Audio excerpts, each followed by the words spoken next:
Very nice backhand cross. Yeah, it's a nice way to finish it. It was quite an up and down match, that one. Nice handshake. If Iga's little notebook says that, it's a tough notebook.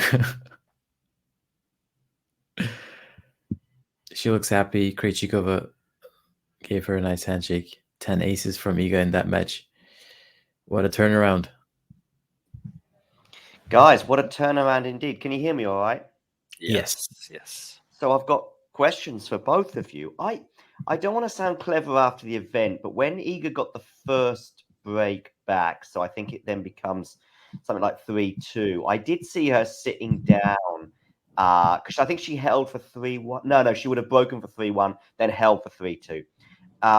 When I saw her sitting down and closing her eyes, still one break down, I think she's sort of obviously going through some Abramovich kind of stuff in terms of her sort of mental coach, and envisaging probably stuff about how coming back. And although I mentioned in the chat in the third set about her inner Rafa, I have heard players say before, Rafa and Novak in particular, how these players will go, you know what, I was thinking, what would Novak do in this situation?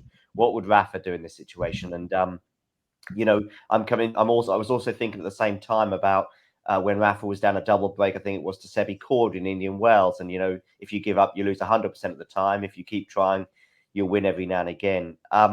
Was it a mental thing, or am I exaggerating that element? Do you think, Gokal? I think at the beginning it must have been a mental thing, but I'm not sure how much of it was a proactive, visualization, exercise kind of thing, but rather just no longer having the scoreboard pressure, just letting things go, and the exact reverse happening to Krejcikova, starting to seeing the finish line, which I think we were saying like at that like 3-love changeover. We were talking about, is she going to start thinking about the finish point, ending point, because that's very tricky. And I think she started taking less initiative in rallies.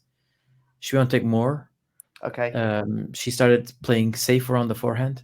I think it maybe was like that rather than a bathroom break pep talk, because she went to the bathroom, came back, went double break down after that first Yeah. set.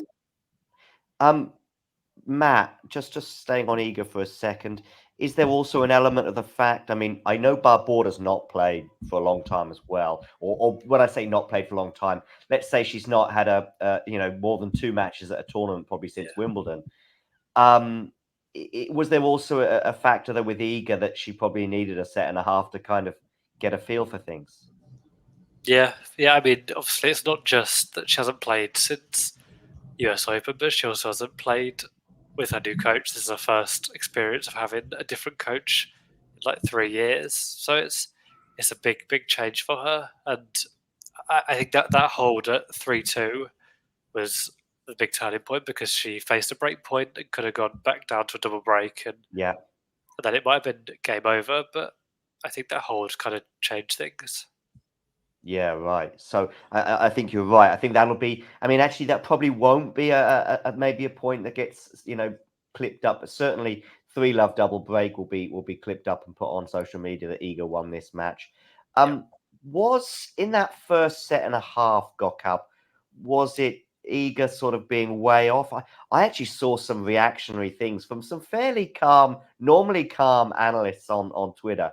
I mean, Juan Ignacio is a Chilean guy who does have Iga inclinations, let's say, but he's also fairly balanced and gives a lot of interesting stuff. But he was like, it's such a bad thing how far Iga has fallen when she was obviously down in the second set.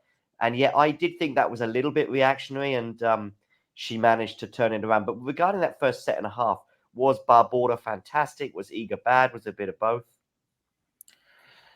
I mean, the fantastic and very bad, I think, would be too extreme for that first set, because she got broken very early, like in the first game, Swiatek, and that from that point on, she served incredibly, but the returns were not always good. She couldn't convert 3 break points in one game. She was up love 40. Yeah. And then she should have been up 15-40, missed a forehand. Yes. Very easy forehand. And then if she was 15-40, because that was, I think, the 5-4 game, she would have definitely broken back.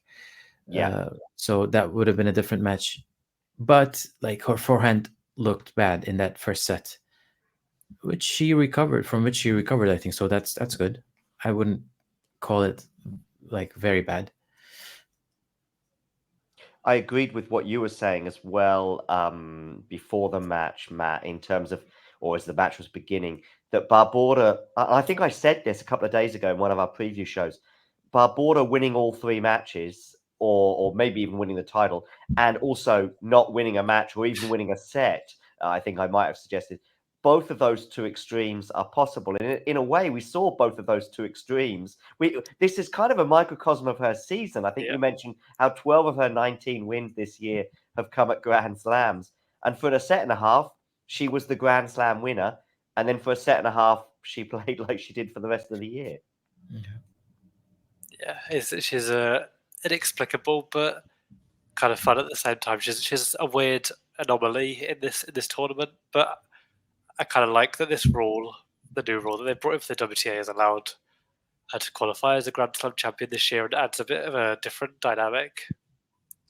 Ghosty, it's a hoodie, by the way. He thinks I've got some new sort of hairstyle going on.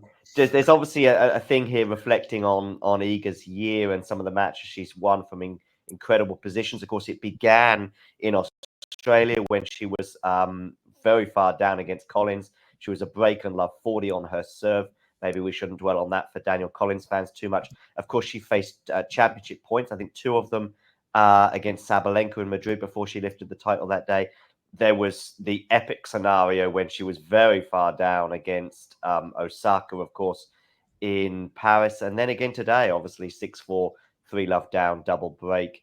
And she managed to turn that around. And this is someone, by the way, Gokhalp, who probably only about 15, 17 months ago, I remember in Madrid of last year when she was kind of winning matches easily or losing 3-setters. And people were sort of questioning her whether she could dig deep.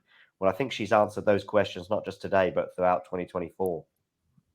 Yeah, I remember her being criticized for winning matches too easily. Yeah. Not having this screenshot exactly of these 4 matches. I mean, she answered that too. I think she probably looking back, like this season of her, we will say is going to be underappreciated because she set the bar too high. And now everybody's expecting her to do well at the other 3 slams because US Open 2022 also kind of seems like it somehow happened. She didn't have to beat.